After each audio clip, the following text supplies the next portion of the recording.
हर मुसलमान की दिली तमन्ना होती है कि वो उसकी ज़िंदगी में हज की ज़ियारत करे, लेकिन आजकल हज और उम्रा के नाम पर ठगी चीटिंग की जाती है।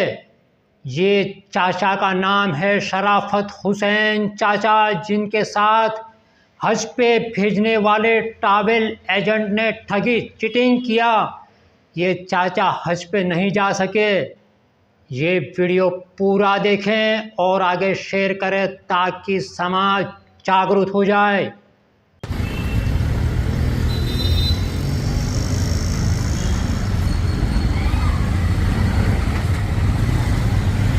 हर मुसलमान की तमन्ना होती है कि एक बार वो हज करके आए।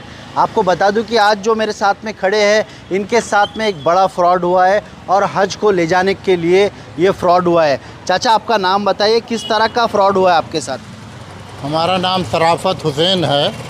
हम इखलास मस्जिद है कनकिया रोड पे, वहाँ नमाज़ पढ़ने के लिए गए थे। वहाँ से बाहर निकले, 4 आदमी वहाँ खड़े थे। एक का इलियास नाम था, एक का हमजा नाम था, एक का सिकंदर नाम था, एक का अशफाक अहमद नाम था, जो टूर एंड ट्रैवल चलाता है, अल अंसार टूर्स। तो वहाँ ये लोग हज के बारे में बातें कर रहे थे, तो मैं भी पहुँच गया। तो इन लोगों ने पूछा मुझसे, हमजा भाई ने, कि भाई आप भी हज के लिए जाने वाले थे, क्या हुआ? बोला मैं गवर्नमेंट कोटे से भरा हूँ। तो बोले कहाँ उसमें तुम भर दिए हो, और यहाँ से तुम जाओगे, तुम्हारे वाइफ की भी तकलीफ़ है और इसमें सहूलत बहुत होती है, और इनके साथ में चले जाओ तो कोई दिक्कत नहीं आएगी। हम लोग भी हज के लिए जा रहे हैं, हमारी फैमिली भी जा रही है, सिकंदर की फैमिली जा रही है, तो आप भी साथ में रहोगे तो ठीक रहेगा। तो बोला ठीक है। तो मैंने कहा भाई कितना पैसा खर्चा होगा? तो उन्होंने अशफाक अहमद जो थे, जो टूर एंड ट्रैवल चलाते हैं, उन्होंने कहा कि 6 लाख रुपया।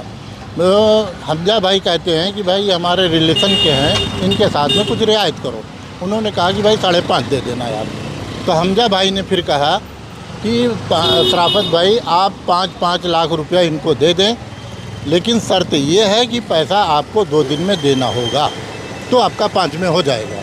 तो मैंने कहा भाई पैसा तो देना ही है और मैं करवा दूंगा, लेकिन मैं अपने बच्चों से बात कर लेता हूँ, मशवरा कर लेता हूँ, कल मैं आपको बताऊँगा।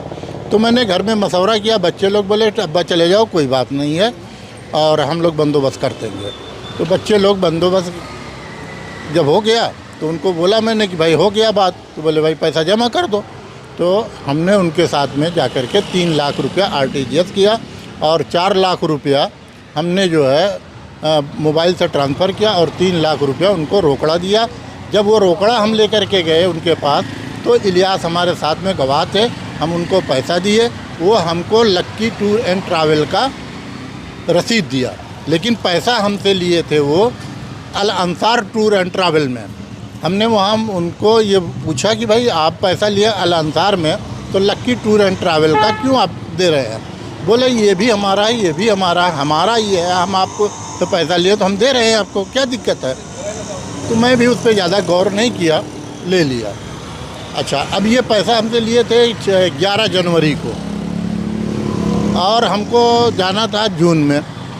हम जून में जब आए, गांव गए थे, और गांव से आए मई में, इनसे मुलाकात करना था, तो मुलाकात तो नहीं हुई। लेकिन वो 6 तारीख को उन्होंने हमारे घर पे 2 बैग भेजा, जो उनका लड़का हन्नान है वो लेकर के आया था। वो बैग हमारे यहाँ रखा हुआ है, और उन्होंने फिर हमको 7 तारीख को टिकट दिया, जो कि वो फर्जी टिकट था। वो टिकट फिर हम लोगों ने देखा होगा, तो ये हम लोग उतना मतलब जानकारी नहीं है, हम लोग मतलब पकड़ नहीं पाए।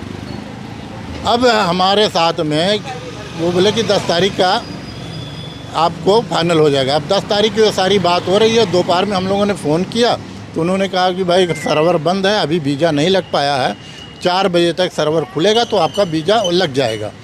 अब 4 बज गया, फिर फ़ोन किए तो बोला कि मैं दिल्ली में हूँ, वीज़े के लिए खड़ा हूँ लाइन में, और 6 बजे तक सर्वर खुल जाएगा और आपका वीज़ा लग जाएगा। 6 बज गया, नहीं आया। फिर 7 बज गया, नहीं आया। फिर 8 बजे हम लोग ये समझ गए कि हमारे साथ में धोखाधड़ी हो गई है, और ये आदमी फ्रॉडी है, ये कहीं नहीं है, कहीं गायब है।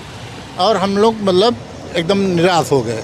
हमारे घर में पूरी तैयारी हो चुकी थी हज जाने की, हम तैयार होते, बैग भर के लोड करके सब तैयार थे, नहा धो करके। अब हमारे घर में पब्लिक भी आई थी, सैकड़ों आदमी आए थे, खाना पानी खाए।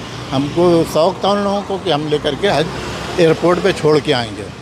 लेकिन फिर ये हमको कन्फर्म हो गया 8 बजे तक कि मतलब ये फ्रॉड हो गया, हम बिल्कुल नहीं जा सकते, क्योंकि वेबसाइट ही बंद हो गई। जब वीज़ा नहीं, वेबसाइट बंद हो गई तो कहाँ से मिलेगा। अब उन्होंने हमको टिकट जो दिया था सुबह 4:20 पे था, लेकिन वो भी फ्रॉड ही था, तो उसका तो कुछ मतलब नहीं था। हमने उनको फ़ोन करके पूछा तो बोले कि भाई हम दूसरे उसमें लाइन में लगे हैं, ये आपका होगा, आप टेंशन मत लो। बोला अब क्या होगा, तो वो मतलब आई बाई करते रहा, ऐसा झूठ बोलते रहा। बहरहाल दूसरे दिन फिर कॉन्ट्रैक्ट किए, बोले भाई अब हम लोग तो नहीं जा सकते, कैंसिल हो गया है, तो हमारा पैसा। तो उन्होंने बोला 2 दिन रुको, हम पैसा है आपका 2 दिन के अंदर ट्रांसफ़र करेंगे, आप हमको अपना अकाउंट नंबर भेज दो, हम दिल्ली में ही हैं। तो हमने उनको अपना चेक एक फाड़ करके उसका फ़ोटो लेकर के उनको भेज दिया, लेकिन वो कुछ नहीं किए।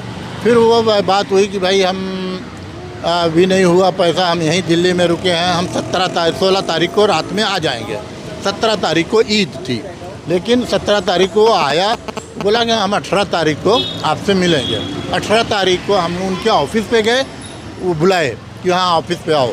तो मैं और सिकंदर भाई और ये सिराज भाई और इन हमजा, जो हमको मतलब उनसे मिलाए थे, जो तय किए थे, हमजा उनका नाम है, वो और इलियास, ये सब हम लोग साथ में गए। वहाँ बैठे, उनसे पैसा मांगने लगे, तो बोले भाई पैसा तो अभी नहीं है, हमको 1 महीने का टाइम दो। तो हमने कहा कि भाई पैसा जब हमने आपको दिया है तो अब पैसा हमारा कहाँ गया, कहाँ उसको खर्चा कर दिया, हमारा पैसा हमको रिटर्न दे दो। ये किससे बात हुई आपकी? ये वहाँ ऑफिस में अशफाक अहमद कुरैशी। फिर हमने भी अर्जी डाली, एक कनकिया पुलिस स्टेशन में डाली, एक यहाँ डाली, और एक डीसीपी के यहाँ डाली। डीसीपी का ये मतलब ऑर्डर आया यहाँ कि इनका कंप्लेन लो, FIR दर्ज करो। वीडियो आगे शेयर ज़रूर करें।